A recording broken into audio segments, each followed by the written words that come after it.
역전되리라.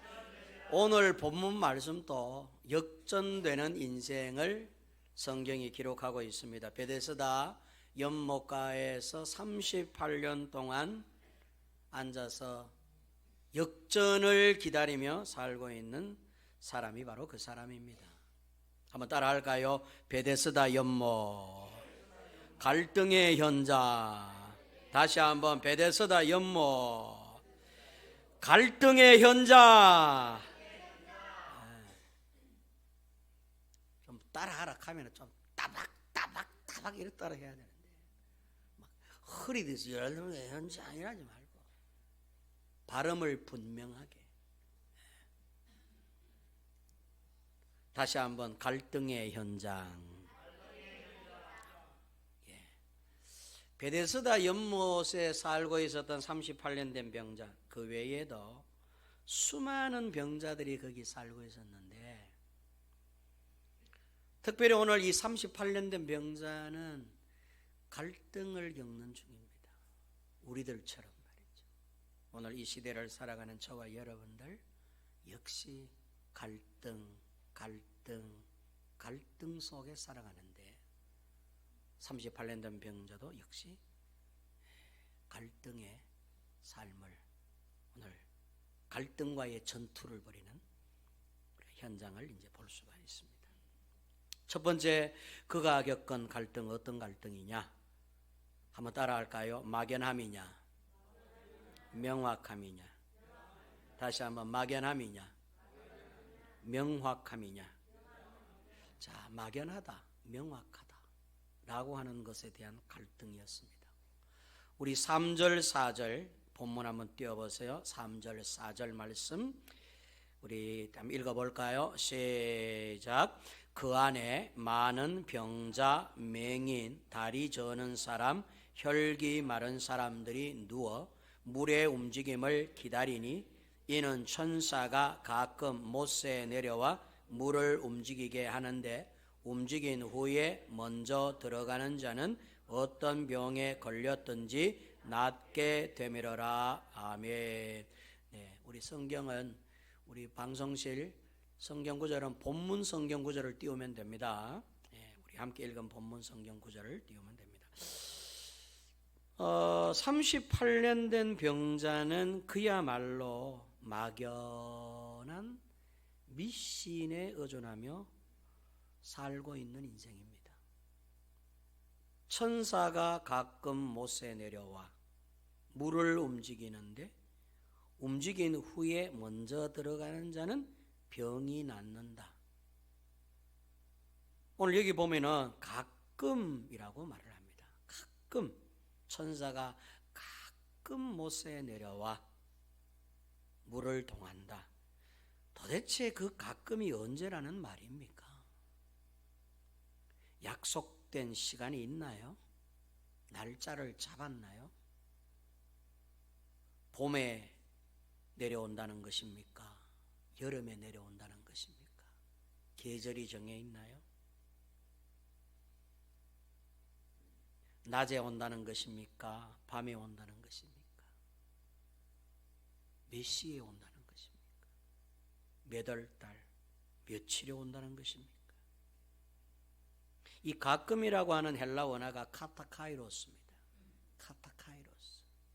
카타카이로스는 약속된 시간을 의미하는 것이 아니라 어느 순간, 혹 기회, 적절한 시기, 결정적인 순간, 찰나, 적절한 때라고 하는 의미를 갖고 있습니다.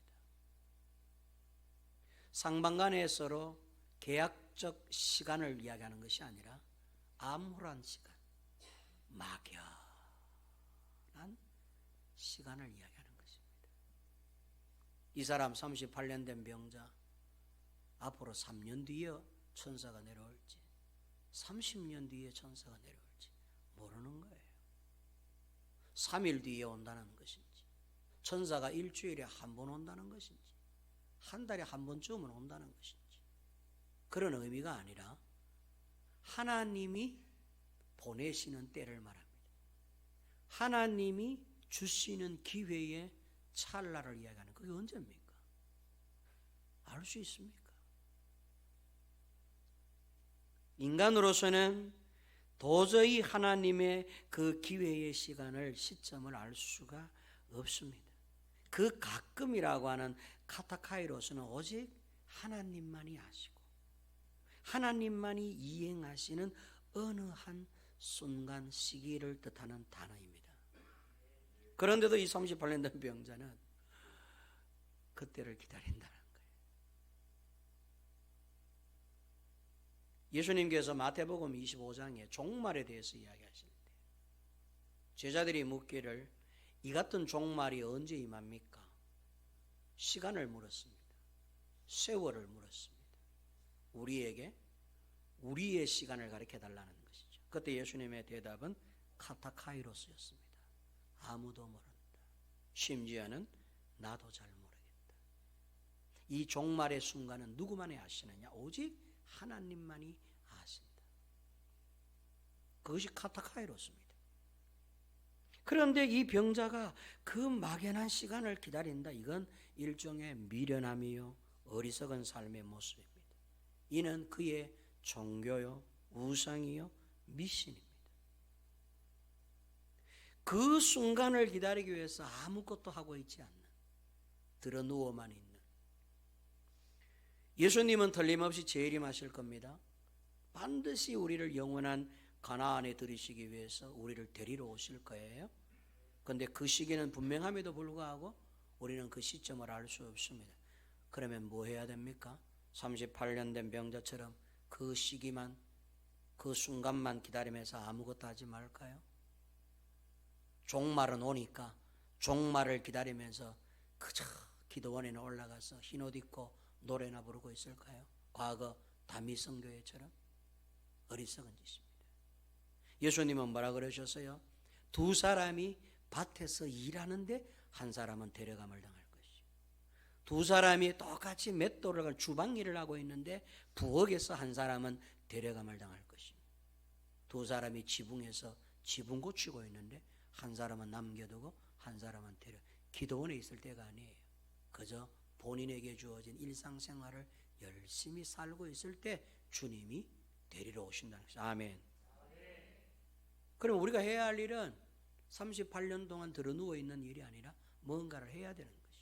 그런데도 이 38년 된 병자는 물론 오랜 질병 때문에 그렇겠습니다만은, 그러나 그 의미는 미신에 의존하고 있는 것입니다. 언제도 알 수 없는, 언제쯤인지도 짐작도 할 수 없는 천사가 가끔 기분 내킬 때 내려와서 물을 한번 휘젓고 가는데 그때 1등으로 들어가면은 어떤 병에 걸리든지 낫는다. 막연한 종교. 이 땅의 종교가 막연하지 않습니까? 이 땅의 우상들, 막연한 우상들 아닙니까? 그 우상의 대상은 누굽니까? 그 종교의 대상은 누굽니까? 우상 숭배하고 일반 종교에 심취하고 미신에 의존하는 사람들, 그가 기도하고 구하는 그분이 누굽니까? 막연한 것입니다. 우리는 명확한 줄로 믿습니다. 우리의 기도의 대상은 하나님이십니다. 우리의 예배의 대상은 하나님이십니다. 아멘입니까? 이 사람이 겪는 첫 번째 갈등이 뭘까요? 불확실한 것과 명확한 것에 대한 갈등을 하고 있는 것입니다. 막연한 미신에 의존하던 사람이 이제는 이걸 종지부를 찍을 것이냐. 예수님의 음성은 명확했습니다. 어정쩡한 불확실한 말씀이 아니셨어요. 너의 자리를 들어라, 일어나라, 걸어가라. 명확했습니다. 네 자리를 들고, 방법은 너무 간단했어요. 예수님이 그를 돕고자 하는 방법은 너무 간단하고 쉬웠어요. 자리를 들면 되고 일어나면 되고 걸어가면 되는 것입니다. 거기에 뭐 복잡한 종교 절차 없었어요. 막연한 하나님의 요구도 없었어요. 너무나 쉽고 단순한 주님의 한마디 말씀이 있었습니다.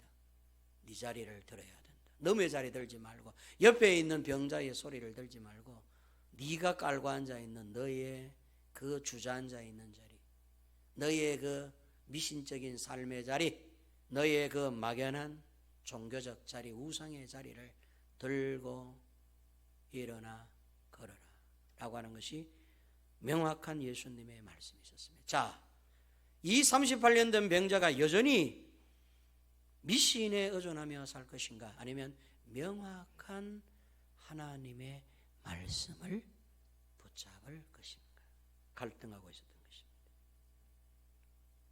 두 번째의 갈등입니다.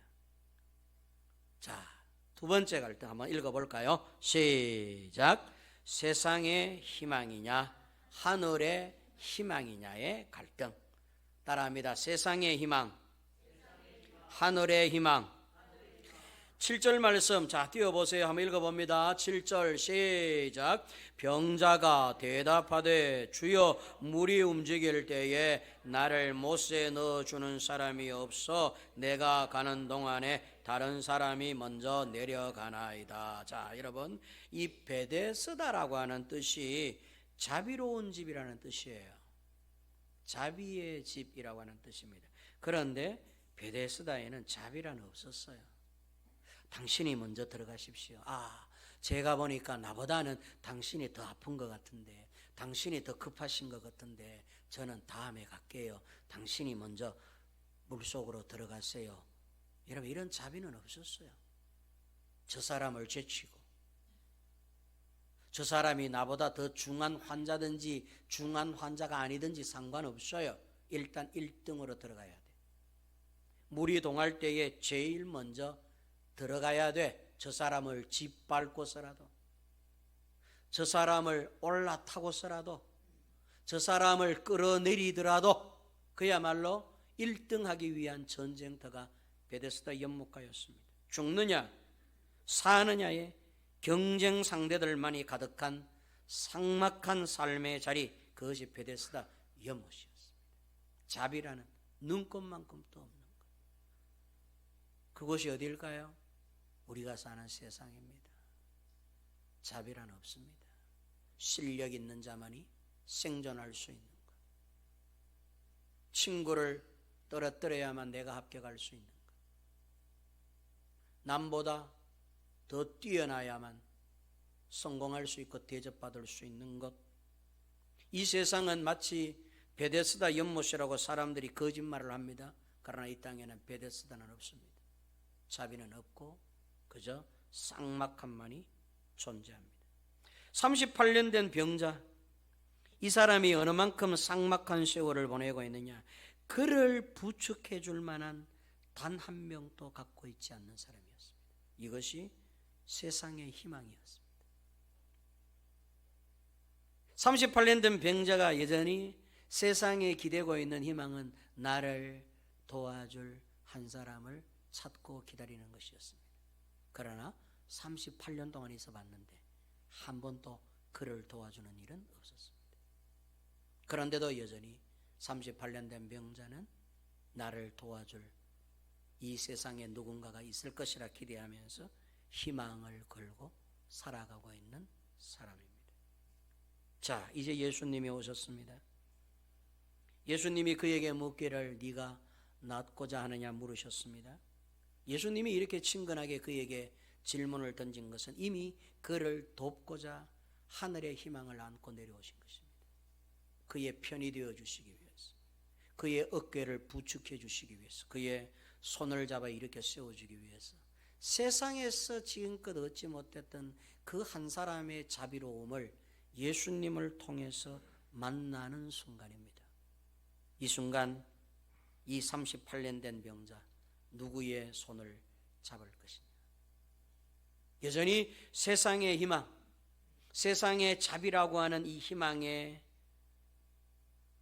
의존해서 살 것이냐, 아니면 하늘에서 내려오신 하늘의 희망 되시는 그에게 단 한 사람이 되어주고자 곁에 오신 예수님의 손을 잡을 거냐. 하늘의 희망에다가 내 남은 여생을 역전시키기 위해 그 하나님의 희망을 손에 잡을 거냐, 아니면 여전히 세상의 자비에 기댈 거냐.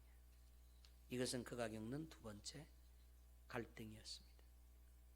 나를 도와줄 사람이 없습니다 라고 하는 이 안드로폰 우케코라고 하는 헬라 원어는 단 한 명이 없다는 뜻입니다. 단 한 명도 없습니다. 내 편은 단 한 명도 없습니다. 어디에? 이 세상에는. 내가 38년 동안 여기서 기다려 보았습니다. 그런데 나를 부축해주고 내 편이 되어주고 내 형편과 함께 동참할 수 있는, 나의 아픔과 함께 할 수 있는 단 한 명의 자비로운 손길도 제게는 없다는 뜻입니다. 그때 예수님께서 그에게 안드로폰 우케코, 그를 도와줄 단 한 사람이 되어주시는 것이죠. 이때 갈등하는 것입니다. 여전히 세상의 축복을 기대할 것이냐, 하늘의 축복을 기대할 것이냐, 전쟁을 치르는 것이죠. 갈등과의 전쟁. 두 번째, 그의 갈등이었습니다. 세 번째 갈등은, 자, 우리 한번 읽어볼까요? 시작. 방황하는 광야 38년 생활이냐, 법궤 말씀 따라 예수 생활이냐의 갈등. 이렇게 한번 따라합니다. 방황하는 광야냐, 법궤이신 예수냐.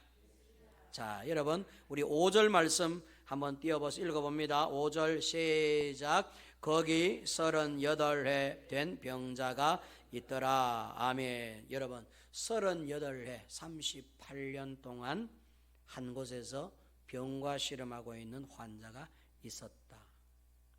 이 38이라고 하는 숫자가 굉장히 중요한 메시지를 담고 있습니다. 성경은 1.1획도 틀림이 없다고 말씀을 하셨어요. 그냥 의미 없이 생각 없이 38이라고 하는 숫자를 기록한 게 아니라 하나님의 의도하는, 하나님이 뭔가 말씀하고자 하는 목표가 있기에 그런 목적을 따라서 38이라고 하는 숫자를 여기에 기입을 해 두셨습니다. 38년은 구약 성경에 보면 이스라엘 백성들의 광야 생활 38년과 같은 의미를 갖습니다. 그래서 신명기 2장 14절을 찾아보면 신명기 2장 14절 이렇게 기록합니다. 한번 들어보세요. 가데스 바네아에서 떠나 세렛 시내를 건너기까지 38년 동안이라. 이때에는 그 시대의 모든 군인들이 여호와께서 그들에게 맹세하신 대로 진영 중에서 다 멸망하였나니 라고 기록을 합니다. 신명기 2장 14절 말씀은 이스라엘 백성들의 광야 생활의 연수를 기록한 책입니다. 이스라엘 백성들이 가데스 바네아, 다시 말해서 홍해를 건너 광야를 출발해서부터 게넷 세렛이라고 하는 시내까지 이르기를 38년 걸렸다는 것입니다. 세렛 시내가 어디냐 하면은 요단강 건너기 바로 직전의 장소를 두고 하는 말입니다. 거기서부터 2년을 더 기다렸다가 요단강을 건너 가나안에 들어갑니다. 이스라엘 백성들이 총 광야 길을 건 세월은 38년이었고 광야에 머문 기간은 40년이었습니다. 38년 동안을 방황하고 결핍하고 무감각하고 갈등하고 애굽으로 돌아갈 거냐, 하나님을 따라가냐, 갈 거냐, 이적과 기적을 기대할 거냐, 하나님의 말씀을 가슴에 채울 거냐, 이 갈등 38년 동안 걸으면서 계속 그 갈등 속에 살아갑니다. 가데스 바네아에서 세렛 시내까지의 직선 거리는 약 130km밖에 안 됩니다. 130km, 여기서 우리 좋은 교회에서 대구 동대구역까지가 약 한 130km 나옵니다. 얼마 안 되죠. 차로 가면 1시간 반 하면 도착할 수 있는 오늘날의 거리입니다. 이 130km밖에 안 되는 이 거리는 당시에 걸음으로 걸어갔을 경우 일주일이면 충분히 도착할 수 있는 거리입니다. 그게 광야 거리입니다. 근데 그 일주일만 걸어가면 도착할 수 있는 130km밖에 되지 않는 세렛 시내까지의 이 거리를 40년, 무려 39년 동안 헤매게 만드신 것입니다.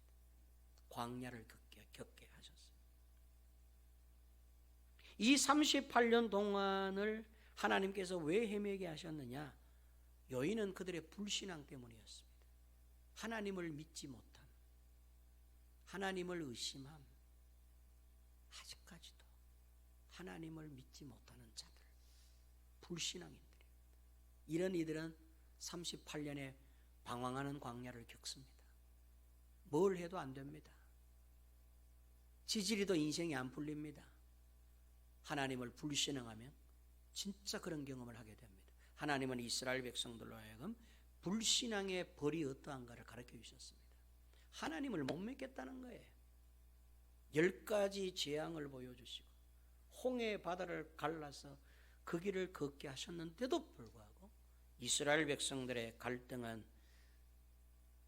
38년 동안 광야에서 헤매고 있었습니다. 이 38년이라고 하는 시기는 이스라엘 백성들이 늘 오직 그들만을 생각하고 그들만을 위하고 그들의 편이 되어 계시는 하나님 아버지의 그 애타하는 마음을 외면한 채 방황하고 갈등하고 불평하고 불신하고 결핍하고 영적으로 무감각하고 늘 그들의 속에는 하나님에 대한 불신앙으로 가득한 이 사람이 누구냐? 38년 된 병자로 점철이 됩니다. 신약 성경에 너희들이 이스라엘을 상징하는 것입니다. 38년 동안 아직까지도 복음을 거부한 채 그 힘으로 어떻게 해보려고 하는 38년 동안 비비방황하고 있는 불쌍한 병자. 이것이 베데스다 연못가에 버려진 38년 된 병자의 상징입니다. 기억해야 할 것은 하나님은 우리가 겪는 그 오랜 세월 고난이나 고통이나 아픔이나 징벌에 의한 불행보다도 불신앙을 더 싫어하시고 엄격히 다루신다는 것입니다. 우리는 당하는 이 아픔과 슬픔, 고통, 고난 이게 우리에게는 큰 문제인데 하나님께는 38년 동안 고통을 줍니다. 38년 동안 방황하게 만듭니다. 38년 동안 광야에서 허덕거리게 만듭니다. 38년입니다. 그들의 그 허덕거림과 방황 얼마나 가슴 아프고 고통스러운 일이었겠어요. 그것보다는 하나님은 눈도 깜짝하지 않고 불신앙에 대해서 처벌을 하시는 것입니다. 너희들이 불신앙했기 때문에 38년 동안 너희들의 군사들, 너희들을 위해 앞에서 뛰는 자들, 장정들이 다 죽을 때까지 일주일만 하면 건너갈 수 있는 130km의 거리를 40년 동안, 여러분 좋은 교회에서 동대구역까지 40년 동안 헤맨다고 가정해 보세요. 동대구역이 어딘지 몰라. 130km밖에 거리밖에 안 되는데 이 거리를 우리가 40년 동안 산다고 가정해 보세요. 얼마나 여러분 서글픈 인생입니까? 하나님은 그렇게 살게 하셨습니다. 불신앙의 대가였습니다. 세넷 시내까지 38년이라 그랬는데 이 세넷 시내는 사해 남동쪽에 동서로 뻗어 있는 에돔과 모압의 경계선, 곧 물이 잘 흐르지 않는 마른 계곡을 말합니다. 물이 흐르지 않는 메마른 계곡, 중요한 겁니다. 이스라엘 백성들이 결국 38년 동안 걸어와 봤더니 그들이 마지막 도착한 종착지가 물이 바짝 말라있는 건곡이죠. 건곡, 건조한 계곡, 세넷 시내, 물이 없는 시내, 거기에 그들이 마지막 이제 정착을 한 것입니다. 결국 방황의 끝은 메마름이라고 하는 의미를 갖고 있는 세넷 시내입니다. 38년 동안의 지루한 광야 생활을 종결 짓고 이제 본격적인 가나안 진입 여정에 돌입할 수 있는 장소, 세넷 시내입니다.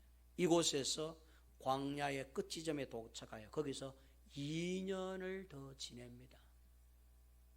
그 다음에 하나님께서 법궤를 들어라 하고는 제사장들에게 요단강에 들어가라. 법궤를 짊어진 제사장들이 요단강에 발을 딛는 순간 요단강이 쫙 갈라져 메마름을 종식하고 이스라엘 백성들이 요단강 건너가 만날이 장송곡에나 나오는 우리의 죽음의 끝자락 요단강의 죽음을 건너 영원한 천국 가나안에 입성하게 된 것입니다. 38년이라고 할 때 이 3이라고 하는 숫자가 히브리 단어로 킴멜입니다. 낌멜입니다. 낌멜. 38 할 때 3이라고 하는 숫자는 낌멜입니다. 이 낌멜의 뜻은 낙타라고 하는 뜻을 갖고 있습니다. 광야의 상징 낙타를 의미하는 것입니다. 광야에서는 오직 기도와 말씀만이 너의 앞잡이가 되고 너의 길잡이가 된다라고 하는 걸 교훈하기 위해서 광야에다가 사람들을 두십니다. 이곳에서 너희들이 해야 할 일은 하나님의 말씀을 붙잡는 일, 하나님께 매달리는 기도하는 일을 해야 된다. 그거 안 하면 너희들은 광야에서 죽어 라고 하는 광야의 상징인 낙타라고 하는 단어가 낌멜입니다. 이게 3입니다. 8이라고 하는 숫자는 헤트입니다. 헤트. 히브리어로 헤트. 헤트의 뜻은 울타리라고 하는 뜻입니다. 다시 말하면 하나님의 손안에서 겨우 생명을 유지하며 목표를 바라보고 있는 심리적 어떤 육신적 상태를 뜻하는 단어입니다. 울타리는 온전한 집이 아니거든요. 울타리는 집 담벼락을 이야기하는 것이지 집 안을 이야기하는 것은 아닙니다. 광야에서 하나님의 도움의 손길을 받고 있지만 그들은 그곳이 그들이 영원히 안식해야 될 집은 아닙니다. 집은 가나안에 들어가야 됩니다. 요단강을 건너서 가나안에 들어가야 영원한 안식처인 집안에 들어갈 수가 있는데 아직까지는 그들이 광야에서는 집안에 못 들어갑니다. 하나님의 보호하심의 울타리가 있긴 있지만 여전히 이스라엘 백성들이나 이 38년 된 병자는 집 밖에 있는 것이죠. 그것이 38이라고 하는 숫자로 드러나면서 곧 낙타와 울타리라고 하는 뜻을 가진 38년 된 병자를 하나님께서 상징적으로 등장을 시킵니다. 예수님은 하나님은 세넷 시냇가에 이제 마지막 정착지를 자리 잡고 있는 메마른 땅에 거주하고 있는 모든 것이 말라버린 시내지만 시내가 아닌 물이 한 방울도 찾지 못하는 메마른 건곡에 자리 잡고 있는 그들에게 하나님은 2년 동안의 생명이 되어 주십니다. 그 2년 동안 하나님은 그들의 그늘이 되어주고 그들의 먹이가 되어 먹을 것이 되어주고 그들의 물이 되어 주십니다. 메말라 죽게 만드는 것이 아니라 겨우 생명을 유지할 수 있도록 하나님께서 그들에게 생명을 공급합니다. 그래서 이 2라고 하는 숫자가 히브리어로 베이트라고 하는 단어인데 이 베이트의 뜻이 바로 집안이라고 하는 뜻입니다.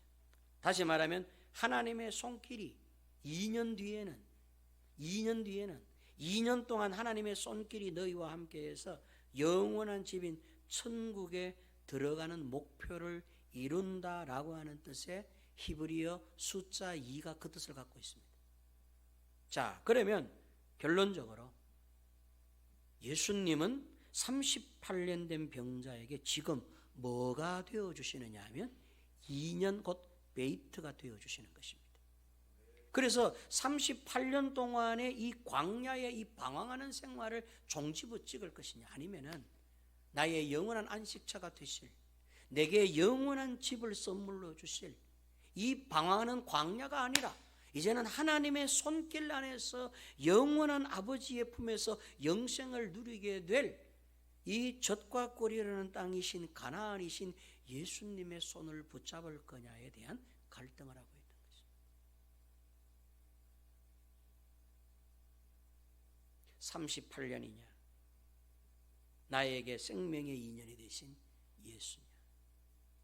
자, 38년 된 병자가 이 갈등을 했다는 것입니다.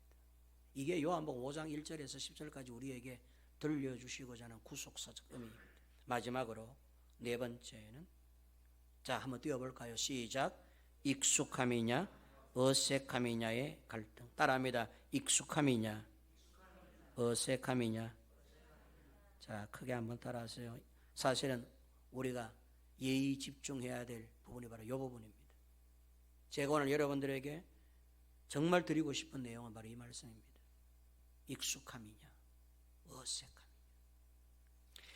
이 사람은 38년 동안이나 누워있는 병자입니다. 38년 그 긴 세월 걷지도 못하고 누워만 있는 게 얼마나 익숙했겠습니까? 그 익숙한 방법으로 자신의 병을, 자신의 문제를 고쳐보려고 무려 38년 동안이나 힘쓰고 애쓰며 살아온 불쌍한 사람입니다. 베데스다 연못에 가끔씩 천사가 내려와 물을 움직일 때가 있는데 그때 제일 먼저 1등으로 들어가면 낫는다. 이 막연한 희망에, 막연한 자비에 희망을 걸고 살아가는 사람에게 어느 순간 예수님이 찾아오셨습니다. 익숙한 방법에 그날도 젖어있는 병자를 찾아오셔서 굉장히 어색한 말씀을 한마디 하셨습니다. 8절 예수께서 이르시되 일어나 내 자리를 들고 걸어라. 여러분, 이 말씀만큼 어색한 말씀이 또 있을까요? 생전 처음 들어보는 말씀이셨습니다. 이것만큼 생소한 말씀이 또 있을까요? 이것만큼 말 같도 않은 말씀이 또 있을까요? 우리는 결과를 잘 알고 있습니다. 9절 말씀에 그 사람이 곧 나아서 자리를 들고 걸어가니라. 그렇게 그 어색한 말씀대로 했더니, 그 생소한 말씀대로 했더니, 말 같도 않은 말씀대로 했더니 익숙한 삶의 모든 어려움과 아픔이 한순간에 떠나갔어요. 익숙한 삶의 모든 절망들, 어두운 그늘들이 싹 사라졌습니다. 익숙한 삶의 모든 불행들이 떠나갔습니다. 어색한 말씀을 붙잡았더니 그렇게 된 것입니다. 사랑하는 성도 여러분, 예수님은 우리에게 어색해요. 솔직하게 여러분들의 신앙생활에 어색한 분이십니다. 우리의 익숙함은 세상에 있습니다. 잠 많이 자는 게 익숙하고 기도 안 하는 게 익숙합니다. 말씀 한 장도 채 못 보는 게 익숙합니다. 기도가 최고 우선이 돼야 되는데 기도는 언제나 뒷전인 거 익숙합니다. 38년 동안 자기 자리가 병든 자리인지도 모르고 그 자리에서 드러누워 있는 것입니다. 죄 짓는 게 익숙하지 거룩하게 사는 건 어색합니다. 오랜 시간 꿈꿔온 내 계획이 익숙하지 하나님이 이끄시는 인도하심은 어색합니다. 내가 결정하고 내가 판단하고 내가 내 힘으로 사는 건 익숙한데 하나님이 결정해 주시고 하나님이 판단해 주시고 하나님의 힘으로 산다는 것 어색합니다. 기도하지 않는 건 익숙한데 기도하는 건 어색합니다. 한가할 때, 여유 있을 때, 할 일 별로 없을 때, 안 바쁠 때 교회 와서 예배하는 건 익숙하지만 바쁜데도 불구하고 할 일 천진데도 불구하고 바빠 죽겠는데도 불구하고 하나님께 나와 예배의 자리에 앉아있는 건 어색합니다. 하나님 말씀을 가까이 하지 않는 건 익숙한데 하나님의 말씀을 시간 쪼개어 가까이 하는 건 어색합니다. 교회에 안 나오는 건 익숙한데 교회에 매주마다 오는 건 어색합니다. 한번 생각들을 한번 해보십시오. 우리의 익숙함과 예수님의 방법의 어색함. 세상의 힘에 기대는 것은 익숙하지만 하나님의 힘에 의존하는 것은 어색한 것입니다. 급하고 다급할 때 법하는 사람, 돈 꽤나 있는 사람, 물질로 힘장하는 사람, 권세가 있는 사람 찾아가고 쫓아가는 것은 익숙하지만 그럼에도 불구하고 하나님께 나와 엎드려 하나님의 옷자락을 붙잡고 살려달라고 기도하고 주님을 붙잡는 건 어색한 것입니다. 38년 된 병자의 갈등이 바로 이 갈등이었습니다. 익숙한 대로 살 거냐 어색하신 저분의 말씀을 믿어볼 거냐. 이 갈등이었습니다. 결국 일어나 걷는 걸 보고 배 아파하는 사람들이 있습니다. 어색한 것을 선택하고 역전된 인생의 첫걸음을 내걷는 사람을 싫어하는 사람들이 있습니다. 어색한 것을 붙잡고 어색한 대로 한번 살아보리라, 어색한 주님의 방법으로 이제는 역전의 인생을 살아보리라 다짐하고 결심하고 나아가고 있는 사람에게 그야말로 찬물을 끼얹는 주변 사람들이 있습니다. 유대인들입니다. 10절에 그들은 이렇게 말합니다. 유대인들이 병 나은 사람에게 이르되 안식일인데 네 자리를 들고 가는 것이 옳지 않다. 다시 말해서 익숙한 대로 해. 어색한 거 하지 마. 평소대로 해. 유대인들이 건넨 핀잔이 바로 그 핀잔이었습니다. 뭘 편리하게 예수 믿냐. 그냥 늘 하던 대로 안식일에 일어나지 마. 그냥 앉아있어. 익숙한 대로 살아도 된다. 그것이 예수님의 말씀을 도전하는 유대인들의 핀잔이었습니다. 세상은 여전히 우리들로 하여금 세상 방법에 익숙하지 익숙한 대로 살아라. 언젠가 가끔 하나님이 도와주실 거야.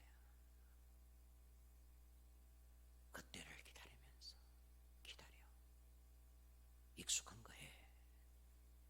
예수님의 방법 믿을 수 있니? 안 해봤는데. 기도하면 된다 하디? 주의 말씀을 네 길을 인도한다 하디? 하나님의 방법이 밥을 주냐 떡을 주냐 어색한 거 하지 마라. 그냥 하던 대로 해. 네 하고 싶은 대로 해. 기도하고 싶으면 하고 하기 싫으면 하지 말고 늘 해봤던 대로. 이게 여러분 병 나아서 기뻐 날뛰고 기뻐 찬미하는 38년 된 병자를 향한 유대인들의 질타였습니다. 박수치면서 좋아하고 와 어떻게 고쳤어? 어떻게 나았지? 나도 그 방법 좀 가르쳐줘. 나도 그렇게 해볼게. 이렇게 나와야 되는데 세상은 하나님을 선택하지 말라 그래. 예수님을 따라가지 말라 그래. 이스라엘 백성들이 시냇가에서 메마름을 청산하고 자 하나님이 그들에게 일어서 이렇게 세운 다음에 이제 전진 200만 이스라엘 백성들이 와르르르 일어나서 전진하는데 그 앞에 법궤가 있습니다. 법궤를 따라가라. 법궤는 곧 오늘날 예수 그리스도 곧 말씀이신 그분을 가리키는 것입니다.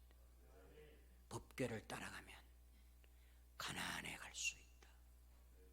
마르지 않는 곳, 배고프지 않는 곳, 영원한 안식처.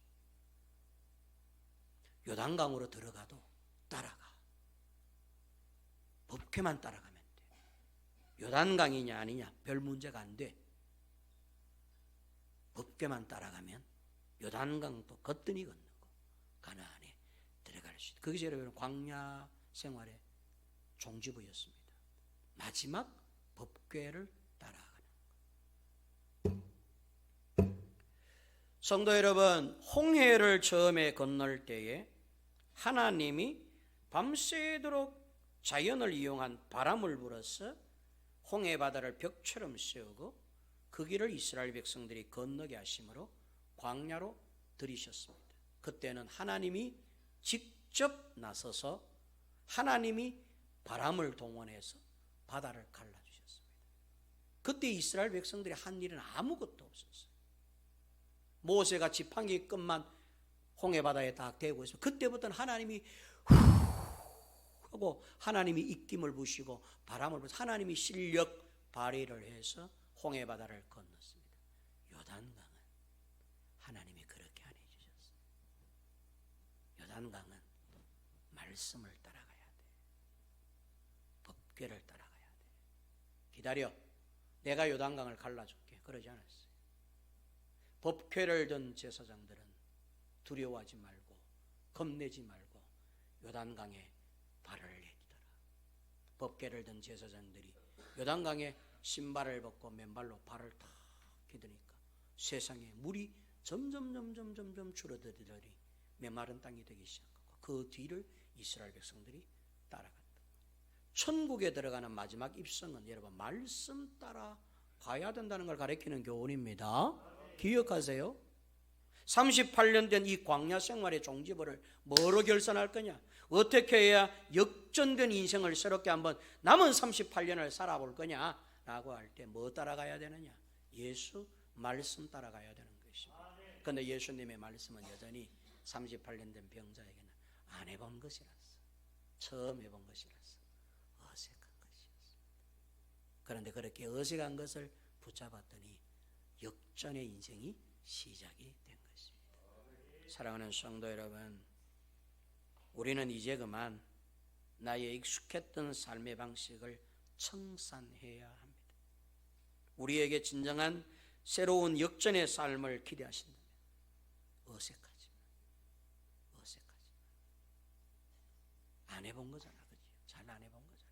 괜찮다는 거예요. 어색하지만 생명의 말씀이신 예수님의 방법을 따라가야 할 줄로 믿습니다. 내 생각, 내 교회, 내가 익숙했던 거 다 내려놓고 비록 아직은 어색할지라도 예수님의 말씀을 따라가야 은혜를 받고 어둡고 서글픈 삶의 자리에서 일어날 수 있고 다시 새로운 미래로 걸어갈 수 있는 역전의 인생이 될 줄로 믿습니다. 우리 좋은 교회 성도 여러분들은 이 네 가지 갈등에서 싸워서 능히 이기시는 여러분 모두가 되시기를 주의 이름으로 축원합니다. 은혜로우신 하나님 아버지, 베데스다 연못가에 38년 된 병자가 싸운 네 가지 갈등 살펴보았습니다. 그는 이 네 가지 갈등을 능히 이기고 역전의 인생을 살게 되었습니다. 하나님 아버지, 우리도 그렇게 살게 해 주시옵소서.